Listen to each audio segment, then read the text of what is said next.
Welcome to the Nerd Party.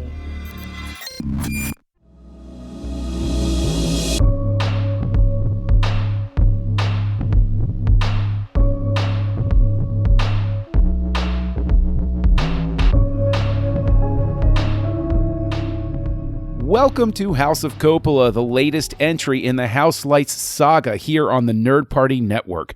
We are examining the works of Francis Ford Coppola, looking specifically at the 1990s, ending this journey, this part of the journey, with The Rainmaker, directed by Francis Ford Coppola, to examine this absolutely lost piece of entertainment that was released in the 1990s.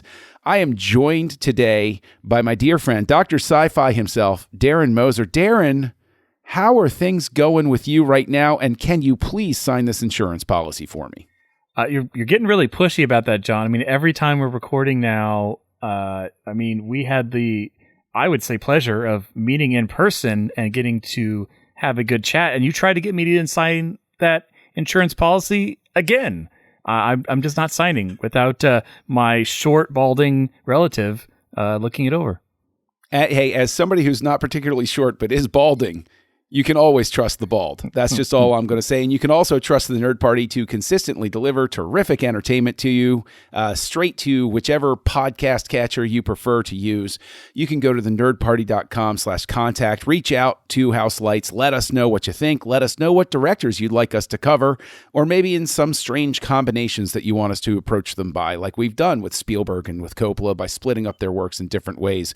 You can reach out to the Nerd Party on Twitter @JoyNerdParty is the username handle, I guess, that you're looking for, and just seek out the Nerd Party on Facebook and Instagram. So here we are. 1997 brings us to the end. This is the last film that Francis Ford Coppola has directed to this point. This is his retirement film, and it has an absolutely all-star cast. The newly minted Matt Damon, who's just riding high. His star has exploded in Hollywood.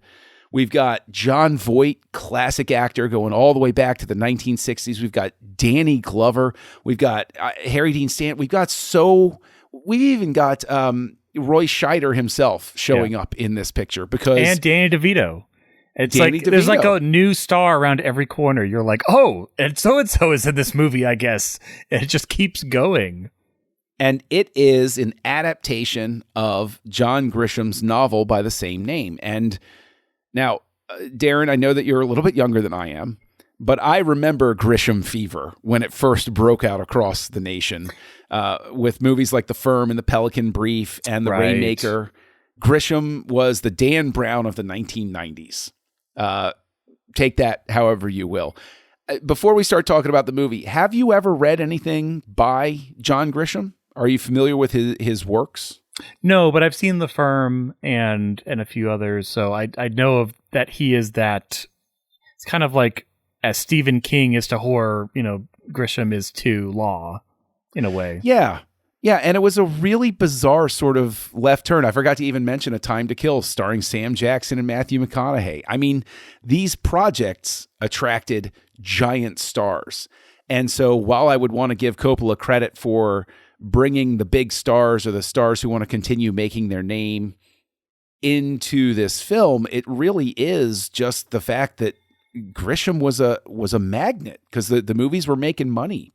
This was an industry in the 90s. So I know you didn't see this in the movie theater. Was this your first time? This was my first time seeing The Rainmaker. I mean, I think we have to start with the font of the title. Oh, I mean, yes. Ever since Jack now, we have to talk, or it's Dracula, any of it. But I did like how it was kind of that dollar bill font, the printing of money. I'm like, oh, so that's what Rainmaker means. You're making it rain. You're bringing in the money, because nobody uses this term at all. So nowadays, people don't use this term. Well, rap stars have been known to declare that they make it rain, but it's sort of a derivation on the original concept. I did see this movie in the movie theater all those many years ago. So right before Titanic came out and just stole the box office away, you could watch The Rainmaker in November of 97. And I can tell you that I saw it with my cousin, and I can tell you that we did not come out of it on fire. We were not unscathed. Well, no, we weren't running around like, oh, but did you see the Rainmaker? You got to see the Rainmaker. It was more of a thing of, we witnessed it and it happened, and then we were happy. Everybody was done. And what's really strange is rewatching it this time. Maybe this is the third time I've seen it since that first, or second time since, so third time overall. This might actually only be the second time I've ever seen it, but I remembered it, which was the weirdest experience. Have you ever had that happen where you see a movie once and then decades later you're like, I remember everything that's happening right now? So you mean when you watched it again recently, it all came back to the surface of your memory? Yeah. Yeah, I remembered it all. A little bit, but that doesn't happen very often, though. I'm trying to unlock. I do. I want to ask you, why would this movie remain locked in the recesses of my brain? Is there anything about this where you look at it and you're like, oh, yeah, that's going to be why you're going to remember it? What is it, 30 years later now? I mean, 20 years later. It's got some good speeches at the end. It's a solid movie, but it is nothing extraordinary. It's not I wouldn't say it's a bad movie. And, our friend Tristan isn't able to make it to this debated conversation tonight, but I know he would want to lead with, you could probably chop the first third of the movie out and shorten this movie down, because I didn't need to see him coming up. Like, honestly, when he and Danny DeVito start to become partners, that's where we could have started the movie. I didn't need anything else that we got in that first act. I completely agree with you. It was baffling. It's almost as if it was probably because it was in the book. It's probably got to be the only reason. If this had been like a script where it just came from an idea, I think they would have cut a lot of that. You're probably right. I wonder if it's just the inclination that Coppola has to try to make it epic, because it's like we're trying to tell this guy's story from the start sort of thing. But I think that there are so many weird things that it does as it goes along that they're just odd choices. I do think it's an artifact of it being in the book. I've read one, maybe two John Grisham books, and this plays exactly the way reading a book of his does, which is, I don't know if I really need that. Like, the whole Claire Danes subplot is baffling, honestly. Yeah, where the girl, that he's in love with and her boyfriend, like, you could cut it out and it has no impact on the court story. Even, again, his sketchy boss, which that was Mickey Rourke, right? Playing the sketchy boss. So even though they brought him back in at the end of the third act with like the little bit of knowledge, you could have gotten that knowledge from any other source. He didn't have to be in that act. And so you could have cut him completely out and been fine. And you know what's really interesting, and I think that this is also an artifact of the Grisham genre, if you will, because this movie follows an idealistic young man who joins the legal practice because he's going to make good in the world. It's the template of basically every single John Grisham story. And he joins up with a scummy firm that is, in this case, ambulance chasing. Boss is under investigation from the feds. Things go funny. He has a love interest that he doesn't intend. All of this sort of stuff is just sort of thrown together in this big stew of a story without any thought toward discipline. And then, like, kind of, pearls on a string, you have these actors who, again, just pop up. It's like, oh, and there's Donald Glover. I guess he's in this movie now. It's like, oh, there's Roy Scheider. He's in this movie now. And then, it keeps, it's like, oh, you want to pay attention because you don't know who's going to come out of mystery door number 3 and yeah, right. And keep the story going. It's the parade of special guest stars. It is. It really is. And I mean, that's probably because I never saw the trailer, which I'm sure would have exposed me to all of those actors if I had watched that. But well, and again, it's all, when you have other movies like like Aaron Brockovich, which is also going up against a big corporation. And or heck, even Amistad, which we watched a couple weeks ago, which is also a courtroom drama. I mean, a period courtroom, but I kept picturing John Voight in with a powdered wig on. And it's like, wait, no, different movie.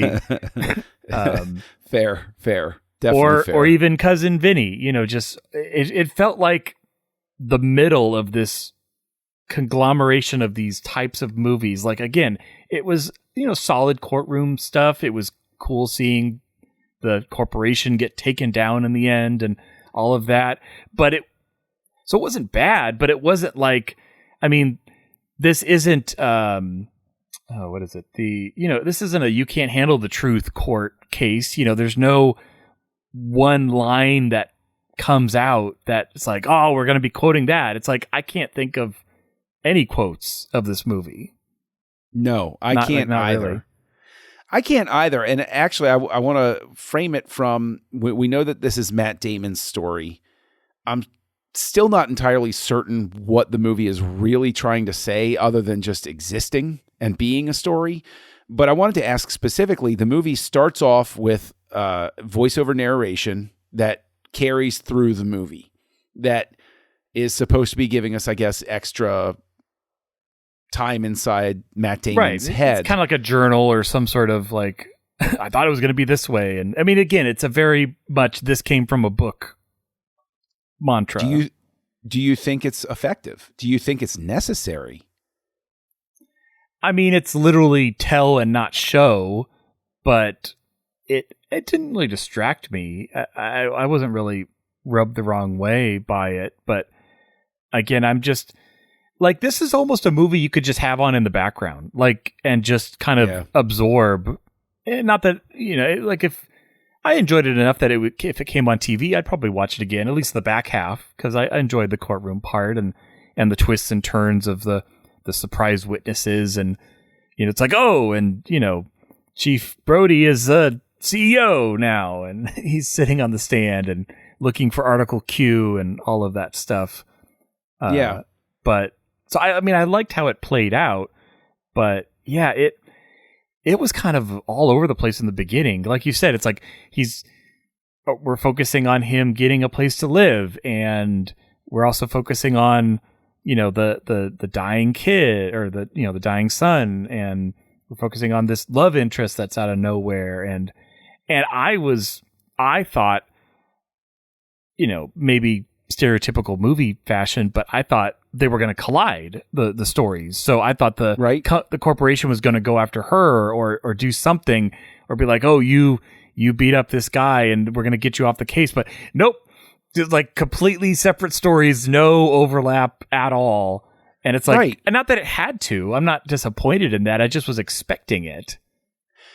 Because it's like it's like the loaded gun. It's like you loaded it up and then it didn't go off because it didn't have anything to do with the main plot. Is the courtroom and the end scene. Yeah, I mean, I always use the Milhouse quote from The Simpsons. When are they going to get to the cracker factory? And I agree. There is an argument for not being slavishly devoted to these story elements that people expect to happen.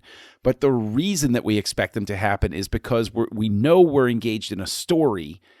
And so we have to feel like that what we're watching has something to do with what we're supposed to be told or experienced. And it's disorienting because of the fact that it is Coppola who made his bones with The Godfather and The Godfather Part 2, which are very disciplined and very focused tellings of complex stories, but at no point during Godfather Part 1 and 2, or even honestly during 3 in the recut, in the Coda cut, nothing feels extraneous. I'm not sitting there saying, what does this have to do with anything? Whereas I'm sitting here little saying, bits here and why? there could be trimmed for time, but not really. But this was, I mean, we both agreed off the bat, the first third of the movie, the first act. I mean, I would have loved, this is how I would have spent the time in the runtime. Again, start with Dan DeVito and then him just becoming partners. Dan DeVito obviously has more knowledge, but he's not he hasn't taken the bar, so he can't practice law, and give just almost a hand wave or a little bit of how they, maybe they met at a bar, or who knows? It doesn't matter. Danny DeVito's so charismatic, you don't care. He's just in, and you're already going. And then have them have like 2 or 3 cases before the big case, because the big case was like his first case, or at least for Matt Damon. And so show him. I mean, they do it to an extent, like him being under, his head underwater, and he doesn't know what he's doing. And he's, trying to finish it. Again, that's how I would have laid out the beginning, giving us more of, I mean, I love the pairing of Danny DeVito and Matt Damon. I think they did great together. So show us more of that before we get to the big, Aaron Brockovich moment. Well, I think you could even have, you could have Mickey Rourke, just compress that and have Matt Damon spending less time at the hospital. And I'm sorry to say it, cut the Claire Danes thing entirely. Yeah. I don't see any point to it except the feeling of obligation to have a love story. I guess, yeah. And it was a weird love story at that, but yes, it is. Yes, it really, really is. He's chasing her ambulance and then falls in love and then is a accessory to murder. Yes. And then it doesn't go anywhere. It's like, oh, okay. Right. And I think the thing is, with that sort of obsession with showing those things and staying with the Claire Danes plot and her character Kelly Riker, with the Kelly subplot, we could have had more Mickey Rourke. And honestly, I thought this the first time I saw it, but this time I also thought it's an extreme disservice. The actor who played the young boy's dad, Buddy Black, it is an absolute travesty that he gets lost in the shuffle. The shuffle. That was I thought Red West. Yeah, Red West. And just again, that was, to interject for a second, just the part of him sitting in the car, that was good showing, not telling, because you could tell he's coping with some demons, and that's how he does. He goes and sits in his busted car that doesn't run and drives, quote unquote, places, and just is sitting there drinking, and because that's how he's coping with his son's illness. And that said so much about him as a father than any speech he could have made. Right. And he has, I think, a truly beautiful moment, one that really I thought was emotionally effective, when he walks over to Matt Damon and just puts his hand on his shoulder, and he's he's supporting Matt Damon, and then when it comes back around at the end and he just holds up the picture of his son in front of Roy Scheider's character, it's that was really powerful stuff. Yeah. That's true. That's Coppola. That's telling a good story in his few shots. And I loved, Danny Glover showing up, and he's the super sweet, soft talking judge who's just not letting the CEO or, the company get anywhere. And because it's oh, thank God we can just have one nice character that is an upstanding person and doesn't have some agenda or is trying to, twist things. And that was nice. I was he was a resting part or a character that you could just kind of relax in, because you knew his scenes, you knew what you were going to get. Well, that's another thing that you could have compressed, is Dean Stockwell, who I misidentified as Harry Dean Stanton earlier in our conversation. That was it's a mental lapse to have said that. But Dean Stockwell, as the judge who conveniently dies so that Danny Glover can show up. I understand in a book there was probably a lot more of Judge Hale, and they probably stretched it out, and he felt he was, and then all of a sudden you have this miraculous thing. He's in it for a scene or two. Yeah. And then he drops dead of a heart attack, and it's well, I know what you're trying to convey, but that doesn't work here. You need to, or to your point, show him in a case or two before he gets to this point of the big case, and he keeps getting Judge Hale, and Judge Hale hates him. Right. And then, he gets him 3 times in a row, and you're and then he gets him for the big case, and he's well, I'm done. There's no way I can get through this. and then he dies. I mean, I got the kind of tongue-in-cheek humor of, I mean, he was like smoking. He's like, oh, these things will kill you. And it's like, they do, which was kind of funny. Yeah.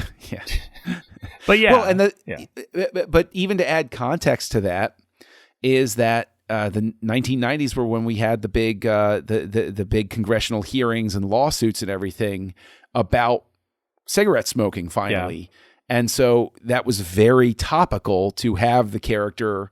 That was the moment where movies tended to start turning on cigarette smoking as a cool sort of thing that a character would do, and instead always portray it as the thing that the hypocrites and bad people did. And so, that speaks of the time, but it's just, it's frustrating because I think that the movie also, and we usually save music talk till later, but I really, really want to get to it. I hate this score.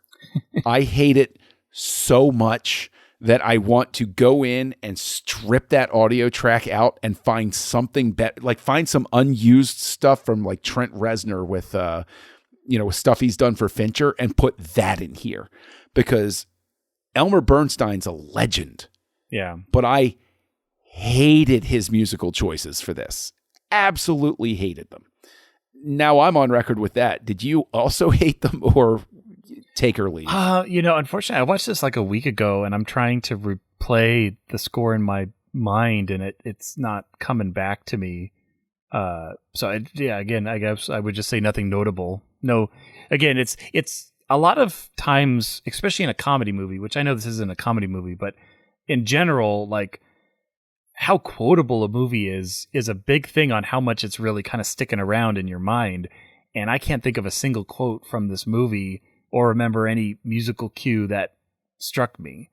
I remember the actors. That's all I remember is, oh, there's, Danny Glover. Oh, there's, John Voight and all these people, which was cool. I loved seeing these actors and being younger and playing these other characters. Because again, 97. It's been a little while.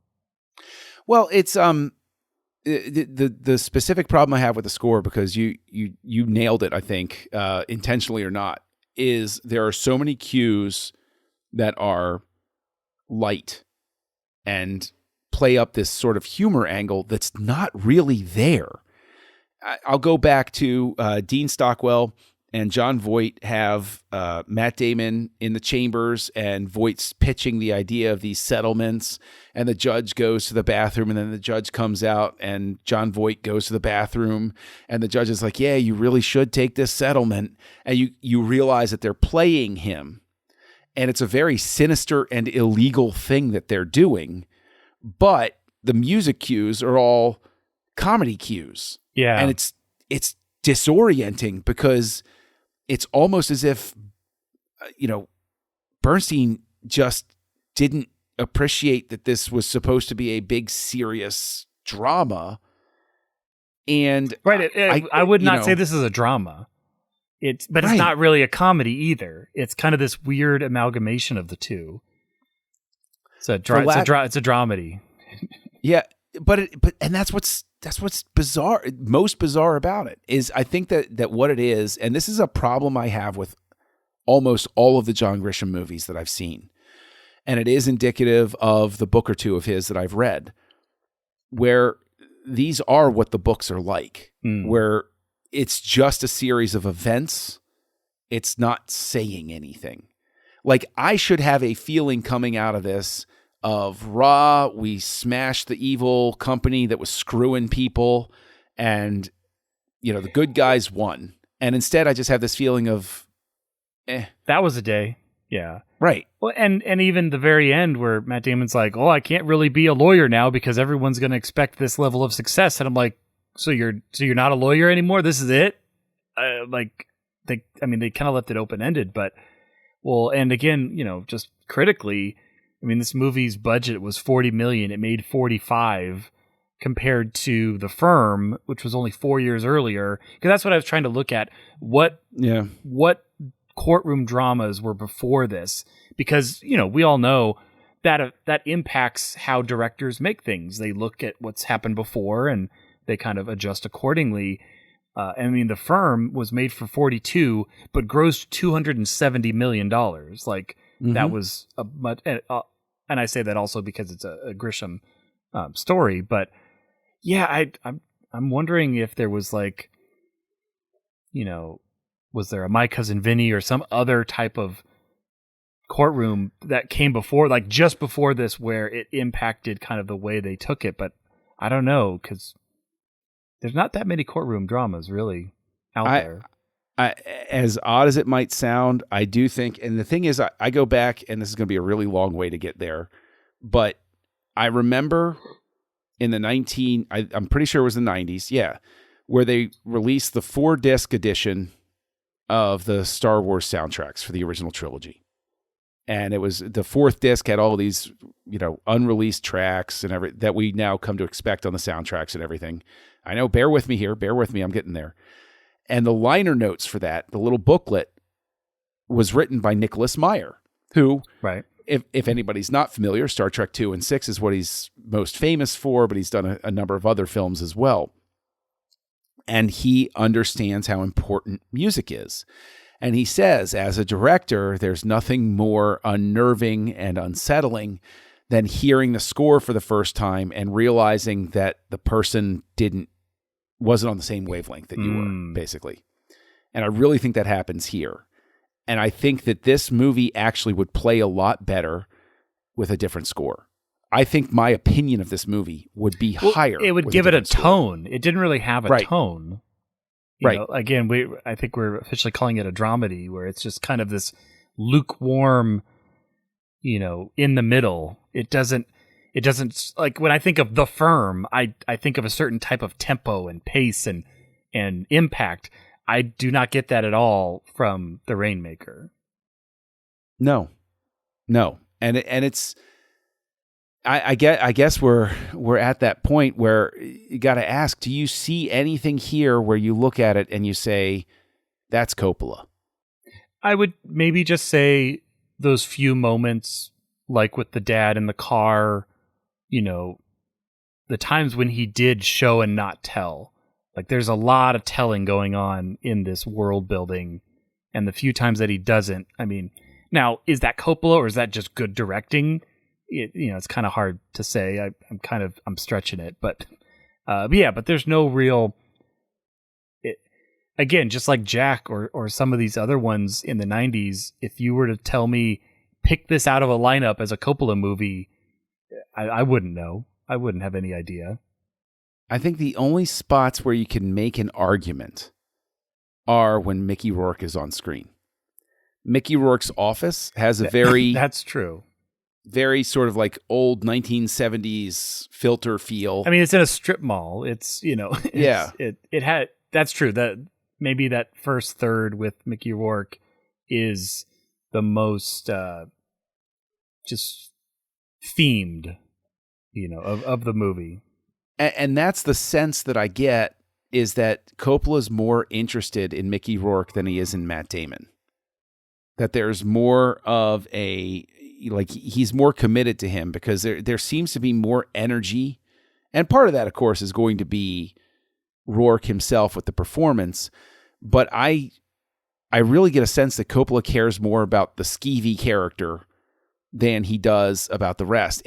Up to and including just one of the most baffling parts of the movie comes from the Mickey Rourke arc, where he's a scummy, jury tampering, FBI evading, embezzling thief, basically. Yeah.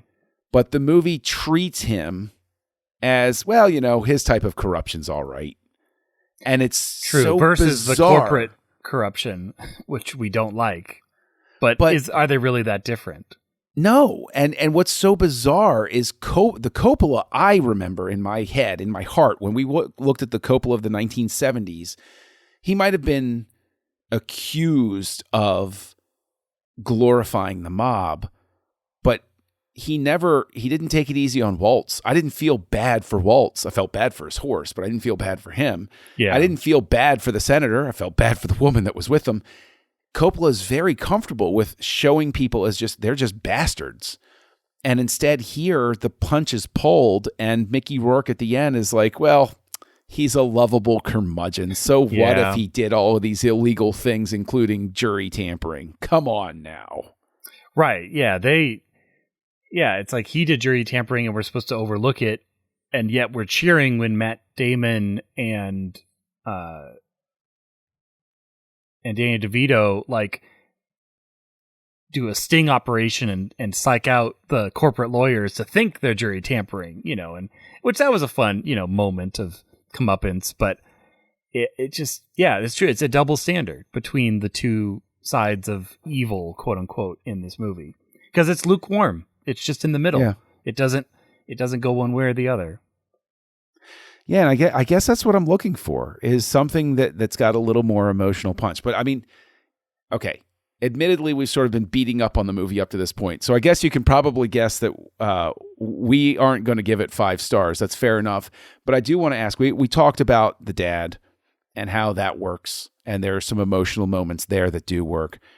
What does work in this movie for you? I know you mentioned the font, and I agree with you. I know that seems like a funny thing to point out, but it is very effective. Yeah, it answers the question, what is a Rainmaker, kind of right off the bat. Like you have an inkling at least of what it's about.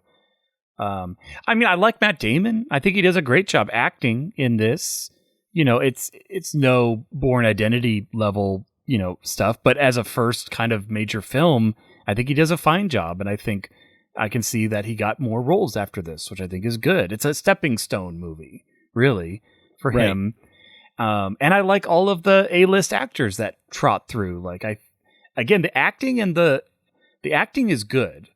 I just, the story is just, we want more. We want more of the courtroom. We want less of this and more of that. And the proportions are just off. But I love how, when Roy Schneider like sits down as the CEO and you're like, oh, this is going to be great. It's a bit part at the best. It's just a couple of scenes. But it's fun that it's that character, that it's that actor, as opposed to just someone else. So I don't know. Maybe the sprinkling of star power was my favorite part of it. Was just you didn't know who you were going to get, and I don't know if that's looking back on a '90s movie nostalgically of these kind of actors that we don't see as much anymore because they're kind of past their movie making days. But yeah, no, I liked the actors. The story didn't commit one way or the other. Well, and I'm glad you said something because it's almost as if there is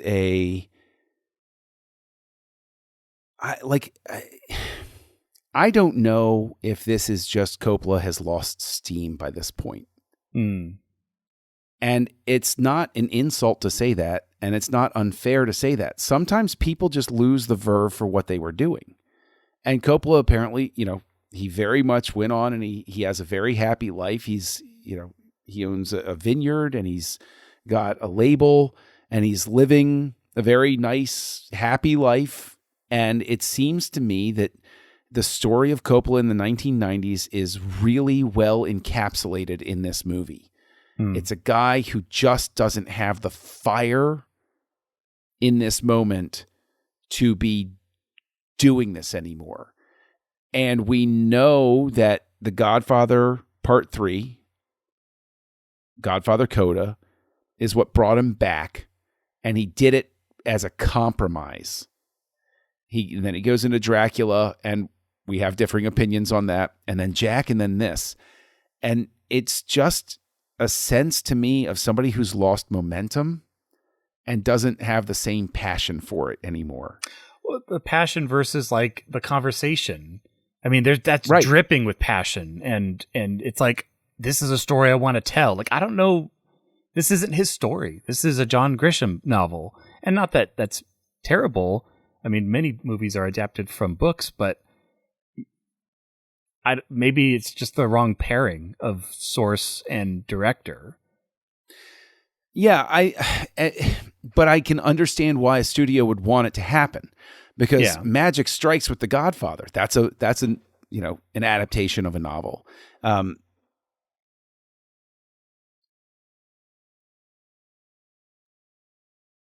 Lightning Strikes with The Godfather, that's an adaptation of a novel, and it's what puts him on the roadmap. Apocalypse Now, you could make the argument, well, that's an adaptation of Heart of Darkness. And then you can go ahead and you can say, I believe The Outsiders, which he worked on, was an adaptation.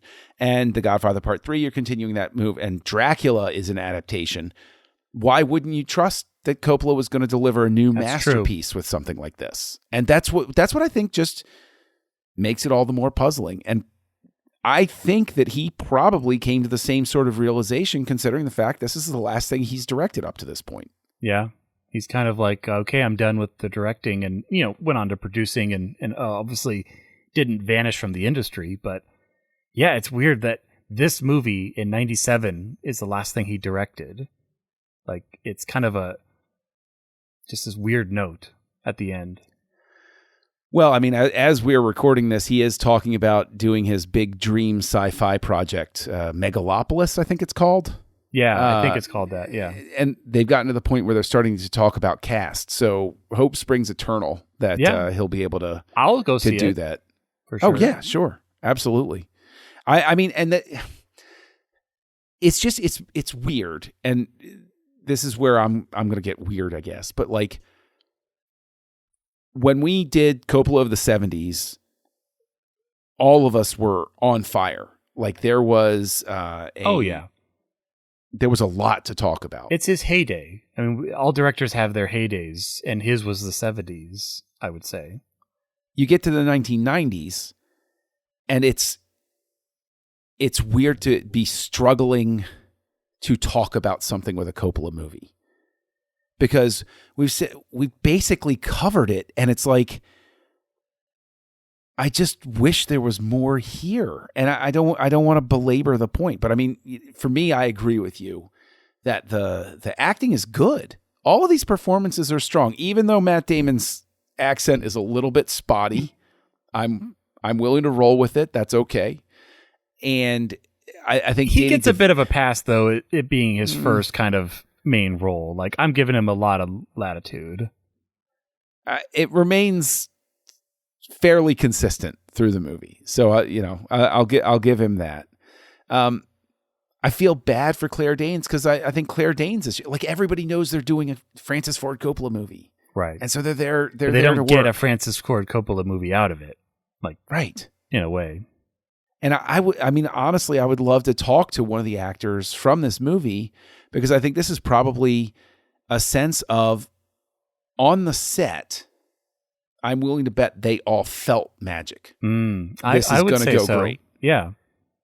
And then something happened on the way to the final edit. Yeah. Well, yeah. Something on the way to premiere. No, I could see that happening. Yeah. It doesn't have a vibe of trouble on the set. It has a vibe of, again, what do they say? No one goes out to make a bad movie. They're trying to make a good movie. It just doesn't quite make it. And maybe that's us judging it because it's Coppola. It's like if Spielberg made it, or Lucas, or these big names.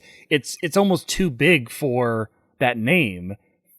We have a certain expectation, and but then you also see other directors who, towards the end of their careers or later on, they want to make the smaller, simpler stories, and because they've gear shifted down, and we expect that, then we're okay for a slow moving pace of a ride, but we were still in the high gear, at this point. Let me ask you this question, and there's no way I don't know when the novel was written. No, I don't see Directive Q in my folder. I can't read about it. Right. Obviously it was written a couple of years beforehand or something like that. Do you think, and let's just say the timing lines up, do you think this is a different or better movie if he directs this right off of Dracula before Jack? Do you think, honest question, that Jack is what takes the wind out of his sails, and then he comes into this and it's like, okay, I'll do it. I'll get it done. Maybe. I mean, because at least with Jack, I felt like he was pouring himself into something. Like, it's it has purpose, it has meaning, it has emotion. Yes, it kind of wavers back and forth between the sad and morose and the comedy in Jack. So maybe it's like he had one more in him and Jack got it, and it wasn't enough for the Rainmaker. I don't know. That would have been that'd be an interesting timeline though, where we get the Rainmaker before we get Jack. Would their fates have switched? I think so. I think so, right. because there's still passion in Dracula. Yeah. And I'd say there's still passion in Jack. Yeah. I as much as I disliked it, I would agree with you on that. And I can tell you, or energy, or whatever you describe. Yeah, energy. Yeah. Energy is the right word. You're right. There's more energy. So Disney broke him. Well, there you go. Yeah. That's that's the moral of this. Disney breaks all great directors, I guess. That's just going to happen. I'm kidding. I'm just kidding, everybody. It's just a joke. It's just a joke. All right. So before we get to, you know what? No, let me invert it. I want to do final ranking. I want to do our ranking of it, and then I want to do our rating of it, I should say. And then I want to do a ranking of Coppola in the 90s. I want to lay these 4 films out and see where they sit in the pecking order for you. So what is your rating of Francis Ford Coppola's John Grisham's The Rainmaker? I'm going to give it a 2. Ouch. It's fun and fine, but it's so lukewarm that I just want to spit it out. I could watch any other courtroom drama story and get more of a punch than this. Like, again, I like the actors, I like their performances, but as a whole, I'm giving it a 2. I wind up giving it a 2 as well. I think that I will say I will throw it right down with a different score. This is probably a 3 because I have a score can make up for a lot, and it can give you the emotional cues that the movie itself might not be giving you. And I think that this film is done a disservice by the score, and that this film deserves a better score. I don't think it's a great film no matter what score you put on it, but I definitely think it's a better film with a better score. But I agree with you. It's a 2. And even though he's not here, I know that Tristan gave this a 5. So we'll ask him about that on the next episode. No, that's an upside down 2. That's what you're misreading. It's I don't know. The jury's out. Way. It's a weird font. It looks like money. I don't know. I can't tell. I'm saying it's a 5. There's no way Tristan is giving this a 5. I refuse to believe it. I don't know. But until he says otherwise, we'll just have to go with that. We have to presume the best. So how do you rank the 4 films of Francis Ford Coppola in the 1990s? That is a grab bag of a question, because right? Godfather 3, Bram Stoker's Dracula, Jack, and The Rain... Oh, that is a harder question than I would expect. I would say, it's kind of 1, 2, 3, 4. It's kind of a sliding curve from Godfather to Rainmaker, where it just is kind of petering out bit by bit. As crazy as Dracula was, it was something, and it was trying to be something. I'd go Godfather, Dracula, Jack, Rainmaker. I'm not going to go with that ranking. Mine's going to be a little bit different, where I am going to say that much like a prize fighter coming out of retirement, he has a decent first bout. So Godfather Part 3, as the cut of the Godfather coda, right. The death of Michael Corleone. That's what we watched, so we'll say that. That cut, I will give top slot to. Bram Stoker's Dracula, we all know I have a soft spot for it, but I get such a kick out of it, and it's Coppola being crazy. So that's the fight where he suddenly knocked the guy out with a left when he's known for a strong right, and you're like, wow, that came out of nowhere. Maybe he learned something new. Maybe there's something new and exciting happening along the way. And then Jack, he just gets his ass beat. And then the Rainmaker is he has a draw. Put me back in, coach. I got one more in me.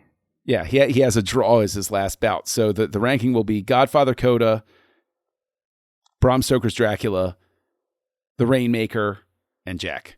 That's my ranking. And again, Tristan will have The Rainmaker as number 1, The Godfather Coda is 2. Oh, no, I'm sorry. Bram Stoker's Dracula is 2. Jack is 3, and The Godfather Coda. Tristan's not here to contradict anything, so if you want to reach out to him, go and find him at The Insane Robin over on Twitter, because he spends a lot of time talking about how much he loves the Rainmaker. I think he has a Rainmaker fan page. I think he made one. He sent me the link a while ago, so have to check it out. He brought it back from his GeoCities domain. Oh, well, he just left it at GeoCities. Why upgrade perfection? 1997. That's a great point. It would have done well in the Oscars that year if Titanic hadn't swept. I mean, it was just bad timing. Bad timing. That's right. Coppola got screwed by Cameron. Oh, jeez. Where can people find you online? They can find me at drsci-fi.com, DRSCIFI, where they have projects, podcasts, pictures, and more. And you can find me out there as Kessel Junkie, KESSELJUNKIE.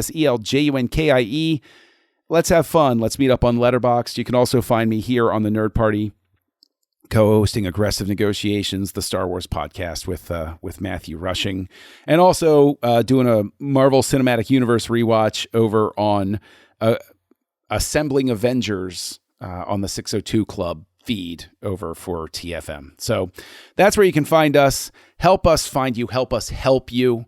Go to Apple Podcasts. Leave us a star rating and review. We would deeply, deeply appreciate it. And if you don't, we will send Mickey Rourke's bodyguard after you, who he looks pretty tough, honestly. Well, and next time we are excited as we transition. We are going to be. I'm really excited about this one because I've seen all of these, and I think neither you or Tristan have seen any, if many. But we are going to be going to Miyazaki in the 80s, starting with 1984's Nausicaa of the Valley of the Winds, which I know it sounds like a very pretentious long name, but we're going to anime, and we're going to be talking about these 4 great films, and I'm looking forward to that next time on Houselights. Join the revolution. Join the Nerd Party.